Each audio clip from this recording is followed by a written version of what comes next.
They say to be prepared, but also have a contingency. I asked Rabbi Wordy if there would be a projector, but I forgot to ask him if there would be Wi-Fi. So I can't show you what I wanted to show you, but I will try to explain it, and I'll try to leave time for answers, for questions and answers if I'm missing something.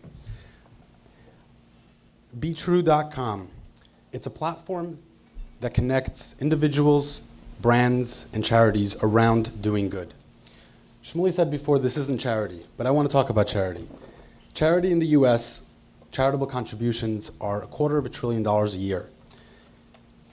I'm only going to talk about a small portion of that. $15 billion a year of corporate giving that's being done in the US alone. Walmart last year gave $1 billion to charities around the world. There's a lot of companies such as Tom's, buy one, give one. For every pair of shoes you buy, they give one to somebody in a developing country. Warby Parker as well. You buy a pair of glasses, they give one. There's lots of companies that have these programs in order to garner goodwill with consumers because it's important to consumers, especially the consumers in this demographic, the young entrepreneurs, the millennials, right? 35 and under, what they call Generation Y. This cohort of the population is very interested in the social impact, the environmental impact of the companies that they're shopping from and the brands that they are relating to. 61% of millennials say that they're personally responsible for making a difference in this world. More than 2/3 of companies say that social impact is an important tool in recruiting millennials. If they want to get the best and the brightest of the younger generation, they have to prove to them that they are more than just profits, but they're also about doing good. There are problems, though, in this industry. First of all, how do these companies get the word out there? If the entire purpose, not the entire purpose, let's give them a little bit of credit for what they're doing, but a big part of the purpose is for good PR, for goodwill with the consumer, let's just call it marketing, then the point of it would be to spread the word about it. But unfortunately, most of the community giving and most of the charitable giving being done by companies is not very well known. Maybe their own consumers get an email about it, it's on their website, but they don't have a platform to publicize that to the world. Another problem that exists is these small to mid-sized businesses that are out there that want to get involved and want to get back to the community, but they don't have the infrastructure, they don't have the capital, the resources to invest in creating a community giving program, but they would give and they would get involved with their local community. I remember when Hurricane Sandy hit last year, I was involved in New York Tech Response. It was a relief effort organized by various tech startups in the city. And we were trying to get companies involved in assisting with the relief effort, and they were very open to it. The problem that we heard from them, and this is where this idea came from initially, was that they are involved in community giving, they want to be involved in community giving, but they want a platform for it. The last problem that I want to touch on is the fact that charities are sometimes not very transparent.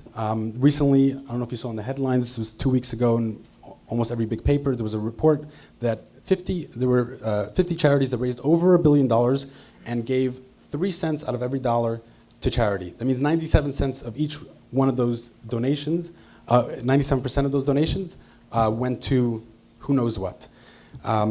Consumers want transparency and they want to know where their donations are going.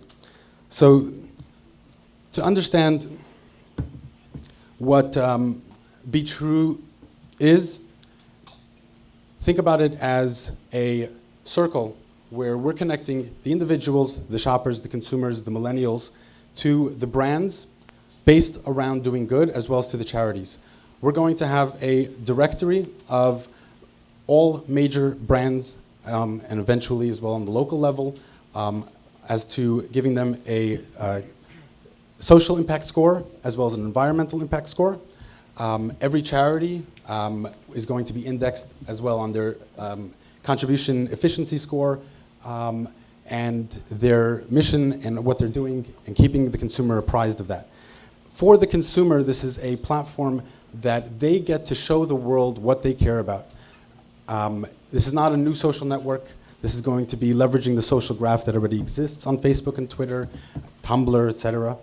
But giving them a place where they have a way to show off what they care about, to tell the world, I just did something good or I just donated to this charity.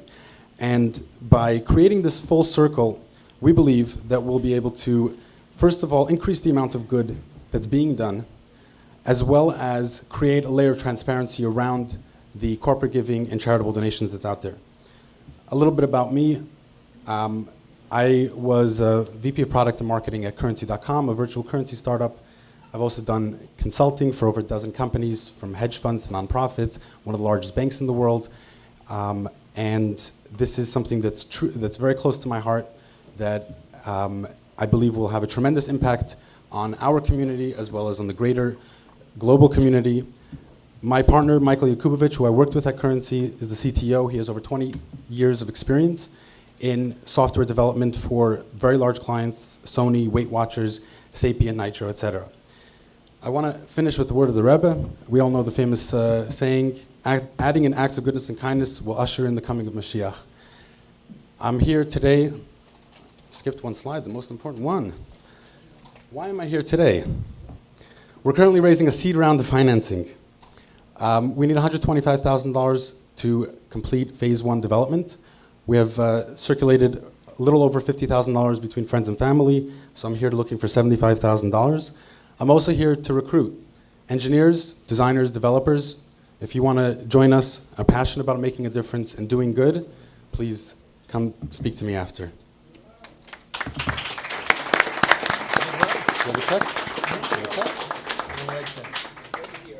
Any questions from the panelists, and then we'll go to the audience. Go ahead. What have you guys done so far to build the product? We're very early prototyping stage, and the bulk of the money is going towards development and technology. So if I wanted to see a product today, You're going to see wireframes and sketches. should use a wireframing tool like Envision app, shameless pitch for a company of mine, Envision that app. allows you to do a rapid prototyping. So you could actually I'm gonna write throw that up throw up a screen now of the prototype built. Cool. Envision with an I, envisionapp.com, and allows you to envision a product before it's actually built. That's great. I was going to show some sketches. Obviously, with a consumer product, it's much easier when you can see it.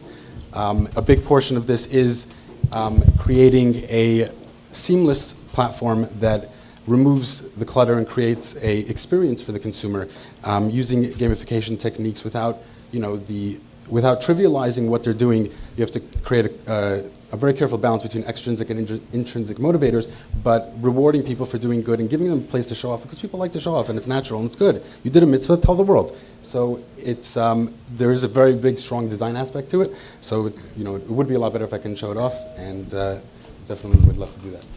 I have a question for you. There's a huge website in the 501c3 and non-for-profit world called GuideStar. A lot of what you said, like giving 3 cents or 97 cents, where's it going? GuideStar lists all this. It's public knowledge. You can pay an annual and monthly fee, and it's very, very precise. Correct. So why wouldn't I just pay for that? First of all, because we're going to offer that for free. Second of all, because that's one part of the puzzle. I, as a consumer, want to know. Let's say I care about a specific cause, such as breast cancer research. I want to know which charities are supporting that cause, which companies are supporting the charities that are involved in that cause, but I also want to know which one of my friends are supporting that cause, right? How can I volunteer for a local organization that is involved in that specific area? So it's a lot more than just ranking. That's one part of it. Keep in mind that this is a three-pronged business. You have consumers, businesses, and the charities. And someone who was involved in a chicken and egg startup before, you don't want to go after all three at once. So we're trying to break it down in stages that create one stage that has a value, and then build on top of that. So if we can use, and all this knowledge is publicly available, by scraping these databases, and there are APIs, we can start with that as a platform before we've had critical mass in order to become a social layer on top of it. Are you building a mobile product for the? Yes, mobile is a big part of it, especially since a lot of what we do is on the go. in this demographic. The basic three categories of what I can publicize is I've done something good, I've donated, or I've shared, right? And a lot of that is being done on the run. I helped a blind person cross the street. Let me post that, and it goes to my profile, so I gain my social score, but it also goes to my Facebook and Twitter if I wanted to. So in real life, do you see this happening in real life on Facebook? People posting that I walked a blind person across the street? Have you been on Facebook? I don't spend much time on Facebook. People post what they, when they scratch their head. But in general, the demographic that we're focusing on is, first of all, very highly social, both in the real world and online.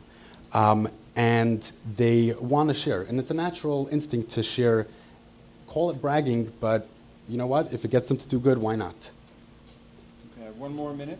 Anybody else have anything? Questions from the audience, from the panel? Question? I gave blood for the first week last week, for the first time last week. Awesome. And I wrote on Facebook, your nephew, Sticky Neighbors, your nephew went and gave blood because he saw it on Facebook. Gosh, he took There you go, Ishka. taking blood out of the neighbors. This is not easy. How do you guys make money? The revenue model is based off of, we're going to offer the platform for free to consumers. The charity aspect is going to be at cost, and our revenue model is based off of the brands, because we're connecting brands with highly qualified consumers that connect with them on an emotional level. And by doing that, there's also an affiliate portion to it, but the general revenue model is based off of the brands. The consumers are free, and the charities, we're going to keep it at cost. We're not making money off the charities. And how do you make money off the brands? By allowing them to, I wanted to just. the question was, how am I going to make money off of the brands? I have to leave a little bit of a secret, no? What are we going to talk about on the second date? The brands are going to pay to connect with consumers that will shop with them. So if I'm a consumer that cares about helping blind people, right? I want to know which glasses companies are doing some sort of program that are helping the blind, right? For example, Warby Parker, as I mentioned before. The second part of that is an affiliate model as well, that we would make a commission by sending traffic to those brands, but it's mostly on the allowing the brand to connect with the consumers and charging them for that.